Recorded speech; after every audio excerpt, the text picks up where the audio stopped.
Welcome to Radioactive Magazine. I'm Bob Grove, your host. Tonight, we're discussing the state of our democracy. A record number of voters have turned out for last month's election, either voting in advance or with mail-in ballots or at the polls on election day. This turnout was in the face of a surging pandemic made even more challenging by new voter ID laws, voter roll purges, and polling place closures. Recent changes to the Rights Act has raised concerns about increased voter suppression, and these razor-thin margins in the swing states have led to recounts, legal challenges, and accusations of voter fraud. This year's US Census is setting the stage for state redistricting that will affect elections and voter rights for the next decade. It feels like it's harder and harder to exercise our basic right to vote, and even after we've voted, there seem to be more and more legal challenges to whether our votes count. We're joined tonight by authors Larry Bradley and Winston Apple. Larry Bradley is a retired Army infantry officer, a Fortune 500 sales executive, and the author of Neither Liberal Nor Conservative Be and the DVD program, Why the Two-Party System Isn't Working Anymore and What to Do About It. Hi, Larry. Hi, thanks for having me. Oh, absolutely. Winston Apple is a retired civics and economics teacher, a political activist, a singer, songwriter, and recording artist, and the author of Edutopia, a manifesto for the reform of public education. He's currently at work on his second book with the working title, Government by the People, A Citizen's Guide to Making America Truly Democratic. Hi, Winston. Hello, Bob. Thanks for having me. It's good to see both of you. You know, our state election agencies have done a really great job this year counting what's turned out to be the largest presidential vote in history. But even with the race called for Biden at 306 electoral votes, there's still massive claims of voter fraud. There's lawsuits to stop the counts and invalidate the ballots, and efforts to stop the certification of the vote. Do you think voter fraud has played a significant role in this election? We'll start with Winston. Actually, no, I don't think it has. And I think it's extremely unfortunate that all these unfounded allegations of fraud are being made. It's largely a non-existent problem. That's not to say that there's not the occasional mistake made or somebody thinks maybe their vote didn't count by mail, so they try to vote in person.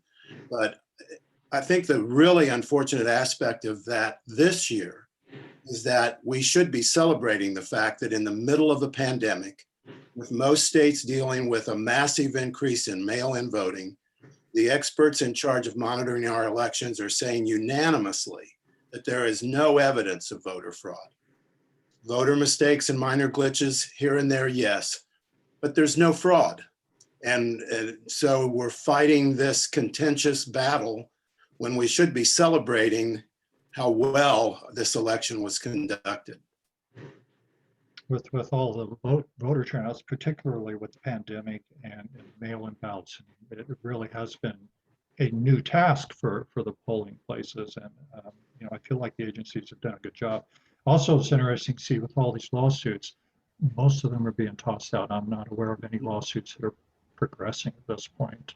But I think we should be just celebrating the men and women who devoted so much time to making sure this election was conducted in a free and fair manner. They deserve an enormous round of congratulations. Absolutely, and particularly in face of the pandemic. I mean, in a way, they're putting their own lives on the line by exposing themselves to infection during this process. So absolutely. I applaud everybody that voted, and particularly those people that were in the system. Yes. Larry, do you feel like there's been voter fraud? Do you think that's played a significant role in our election? I'm with Winston. No, there's not. I think it's interesting. Senator Ben Sasse out of Nebraska, whom I, have a number of differences about, but I like what he said. He said when the attorneys for these lawsuits come up in front of a judge, where they're required to take an oath, and they can be put in jail for contempt of court, that sort of thing, and they're asked to show evidence of fraud, have none to offer. Okay, so I think that's a pretty good indication right there that things are being done for show in order to raise money for purposes. Who knows what those purposes are? I'd also like to second Winston's saying about the people who run our elections. I'm working, as Winston is, closely with some of the actual on the ground people in our election boards and county clerks, et cetera. They have the kind of jobs where, someone once told me, you have the kind of job where if everything goes right, well, that's the way it's supposed to be. And if anything goes wrong, well, it's your fault. Absolutely. And that's the kind of job those guys got. And so for them to have done as well as they had in these trying circumstances, what a wonderful testimony that is to their own professionalism. Agreed. The talk of voter fraud on the one hand is kind of balanced with talk of voter suppression on the other. We've read, or at least I've read, many states have publicly purged their voter rolls, and we know states enacting new voter ID laws and closing polling places. Do you think voter suppression is a real problem? Larry, you want to start? Yes, it is. And some of it's overt by government, and others is done in other ways. For example, I've read of, and this is what an argument for early voting and mail-in voting is that when voting was primarily done in that 8 to 10 hour window or 10 to 12 hour window on one given day, that manufacturers, knowing the tendency of their people to vote and who they would vote for, dissuade them from voting by having a bonus program that day. If you stay here, we got a bunch of stuff we got to get out today, and you stay here for the whole day and help us push this stuff out the door, while you'll get a bonus. Well, do I want that bonus or should I go vote? Well, my vote's not really going to matter. I'll stay here for that. See, that's just another form of it there, but something I'm opposed to. On the subject of voter fraud and voter suppression, I would invite all of your listeners to go to the Brennan Center for Justice and Google Brennan Center for Justice and voter fraud and voter suppression. Those guys kind of wrote the book on that stuff. You'll find a lot of detailed and factual information on these topics at that location. Is mail-in voting that kind of wave of the future? There seems to be a lot of argument on that on both sides. Winston, how do you feel about mail-ins? Well, I think it's worked out very well this year.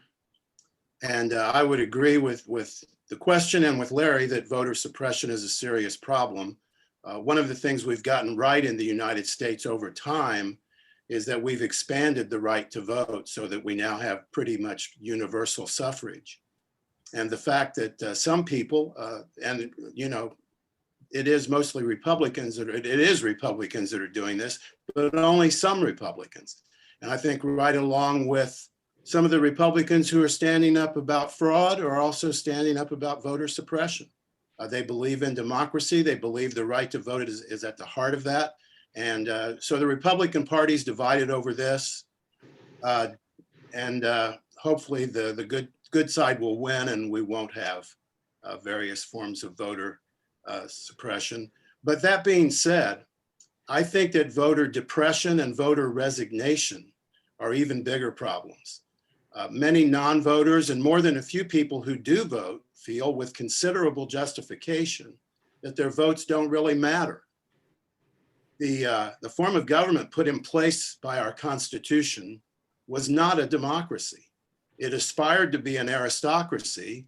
It's turned into a corporatocracy and a plutocracy with corporate interest and tax-averse billionaires really being in control of our government. And if you look at the legislation that is passed and not passed, that's clearly the case. And I think voter suppression would be a lot harder if people felt like their votes mattered, counted, that the government actually represented the will of the people. And a good place to start with that would be to elect a House of Representatives in a manner that makes it representative of the will of the people and not the will of corporate interest and tax-averse billionaires. And John Adams, our second president, had a pretty good idea of what the ideal legislature should look like. He couldn't be here today, so I brought a quote from him.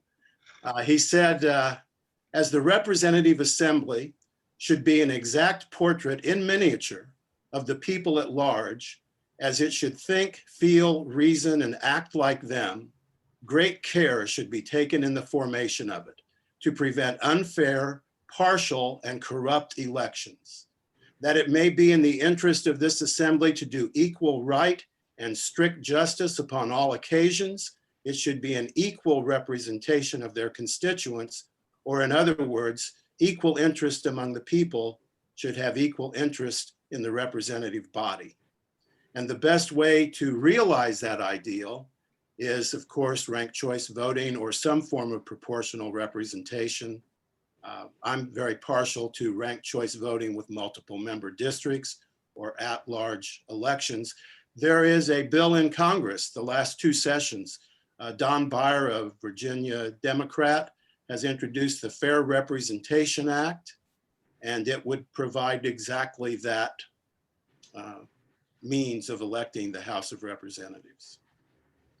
You mentioned how our country was set up, the original form of representation and such. For all practical purposes, we've ended up as a two-party Republican Democratic system. There are the smaller parties, but it seems like winner-take-all election systems are making it impossible for the smaller parties to participate. Seems that many other nations have lots of different political parties that band together after an election to create a coalition government. And we have a growing number of people in this country who seem to be increasingly unhappy voting for either of the two major parties. Do you think our current two-party system is the best way to represent U.S. voters? Larry? I don't. You need competition. And the ballot we're using now restricts our competition. It leads you to the either or choices and the lesser of two evils that you have now. That's why I, like Winston, am in favor of going to the ranked choice ballot. That will give voters more choices. Now, understand too this about looking at other nations. Other nations are using what's known as a parliamentary form of government. Okay, and so what happens is everybody votes for the party they want, and then whichever party has the majority in the parliament gets to name the prime minister. Okay, and sometimes that means building coalitions after the fact with other smaller parties in order to do that. We don't have that here. We actually have you get to vote for president, but we also mentioned, and I know we're about to get to this, the people feeling that their vote doesn't count. If you're a blue voter in a red state or vice versa, you have this sense of what's the use? My vote's not going to count. This is why we need to at least reform, if not eliminate, the Electoral College from our means of electing the president. For example, we don't have to necessarily eliminate it, but if we use the ranked choice voting to determine the top two presidential vote getters and then split the electors between them based on the percentage of the popular vote they got within that state, then we could retain the Electoral College, and the attitude for voters could go from what's the use to, we may not win in this state, but we might get the one elector that makes a difference at the end. If that makes sense. Winston, I know you worked a lot with the Democratic Party. How do you feel about the two-party system? Well, I served on the Democratic National Committee for 4 years. My term ended the day after the convention adjourned this year, or at the adjournment of the convention. I will still be voting a straight Democratic Party ticket for the foreseeable future, but I am back to considering myself, as I have been most of my life, a very independent voter. I have never liked the two-party system. I didn't like it before I joined the Democratic Party. I didn't like it while I was in the Democratic Party, and I don't like it now. It's a deeply flawed system. There is a French sociologist by the name of Maurice Duverger, who did an extensive survey of electoral systems around the world back in the 1950s. And he came up with what is referred to as Duverger's law. And in this case, ignorance of the law is a perfectly good excuse. Most people have never heard of Maurice Duverger or Duverger's law, but it would be good if more Americans do hear of it. And of course, now that we're saying this on your show, I'm sure the word will spread quickly. He looked at countries all around the world and he found that any country with winner-take-all elections, with plurality winners and single-member legislative districts almost inevitably has a two-party system. On the other hand, countries with some form of proportional representation, like ranked choice voting with multiple member districts, nearly always have more than two parties with seats in the legislature and a voice in the government. And this is not, none of this is based on theory at all. You can observe there are 94 countries around the world that have some form of proportional representation. There are 27 of the world's 35 largest democracies have some form of proportional representation. And in every case, voter participation is higher. Voters have more choices. There are more parties, more candidates. And honestly, it's a key element. Getting rid of winner-take-all elections and single winner districts is the key element in making our government truly democratic. Well, Larry, you mentioned the Electoral College. I understand that when our country was founded, it was impossible for everybody to travel to the Capitol and vote. So voting locally and then sending an elector to, carry that vote to the Capitol made sense. But these days, with electronic communications and everything, we can count every vote worldwide. I mean, you're a US citizen, doesn't matter if you're on US ground or military serving around the world, we can count your vote. And we commonly tabulate the popular vote. So we know who people are voting for. There's actually been, 4 times in history that the Electoral College overturned the popular vote. I believe that was Hayes, Rutherford Hayes in 1876, Benjamin Harrison, 1888, George W. Bush in 2000, and Donald Trump in 2016. Was it 4 times? There's actually one more, Bob. Yeah. In 1824, the era of good feelings came to an end. There had only been one dominant party since 1800 when the Federalists sort of disbanded. It was called, interestingly, the Democratic Republican Party. It was founded by Thomas Jefferson and James Madison. Jefferson, Madison, and then James Monroe each served 2 terms each. So there were 24 years in a row of pretty much single party rule with Democratic Republican presidents. And that era, some historians refer to as the era of good feelings. In 1824, the party fractured into 4 factions who each nominated a presidential candidate. Andrew Jackson won the most votes in both the popular vote and the Electoral College, but not a majority.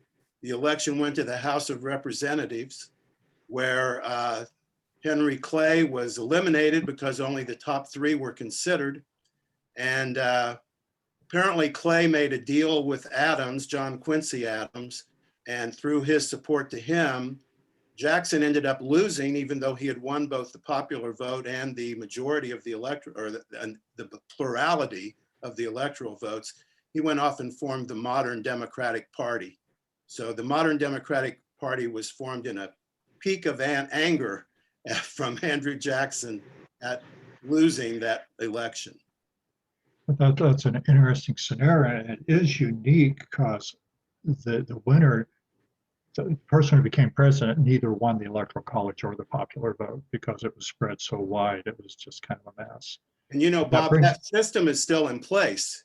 Exactly. If a strong third-party candidate or independent candidate would emerge, as Ross Perot came close in '92, and George Wallace came close in, I think it was '68. If no one gets a majority of the electoral votes, it goes to the president is elected by the House and the vice president by the Senate, and each state gets 1 vote. Exactly. So that brings us to the question of Electoral College. I mean, it's still in place today.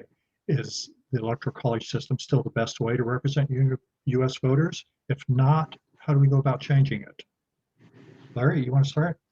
It is a constitutional construct.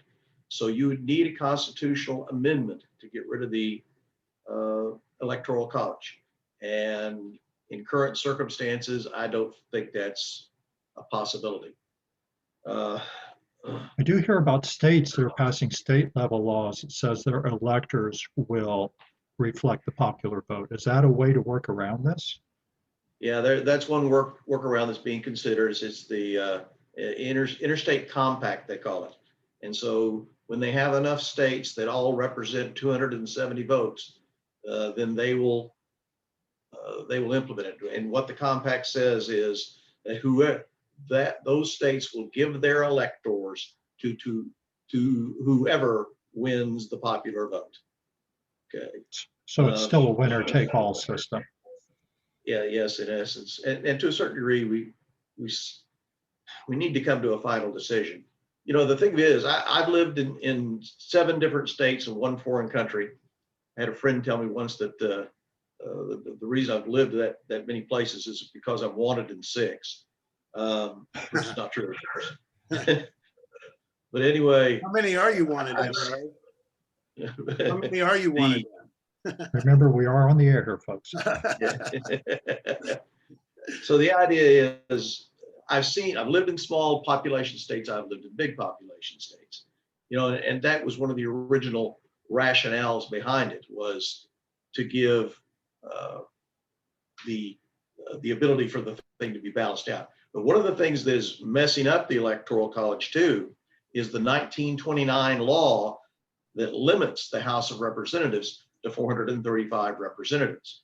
If you go back to what the founders intended, they wanted something much more robust.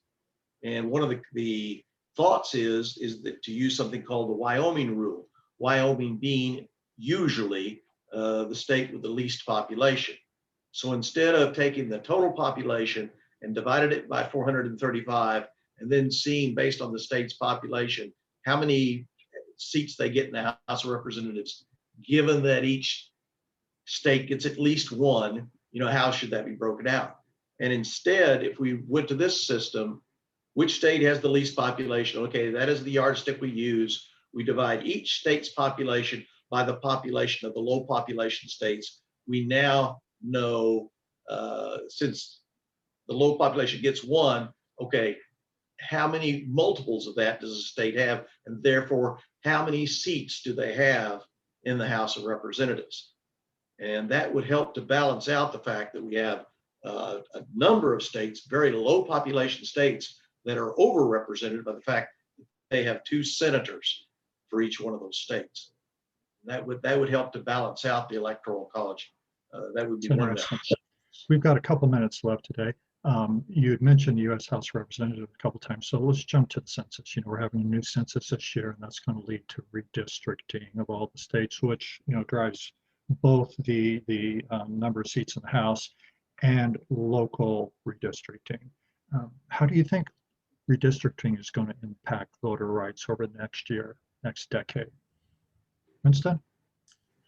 Well, I think the fact that there's some evidence the census is being politicized this year, gerrymandering not only continues, but may be ramped up despite public scrutiny.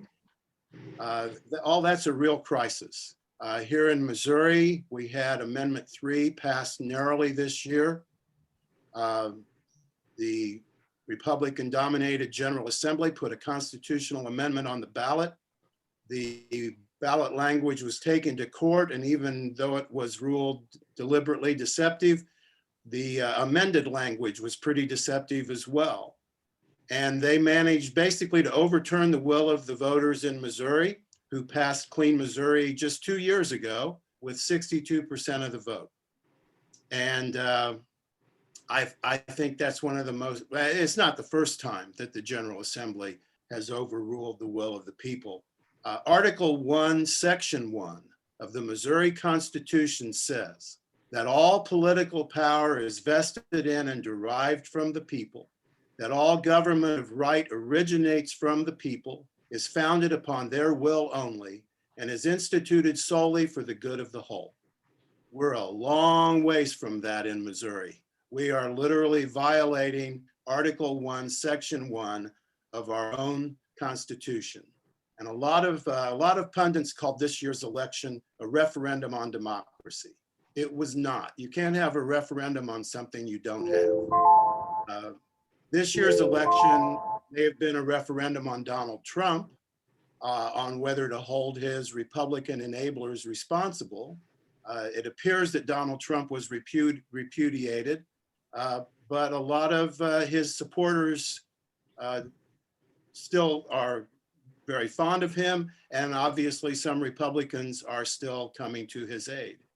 We do need a referendum on democracy, and that's a lot of what I'm working towards right now, is to make sure that the election of 2022 is a referendum on democracy.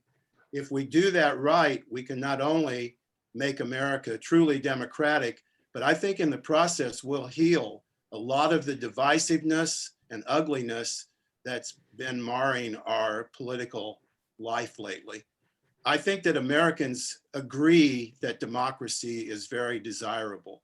And if we work together, Trump supporters, Bernie supporters, and everyone in between, to make our government truly democratic, we'll heal a lot of the divisiveness in the process.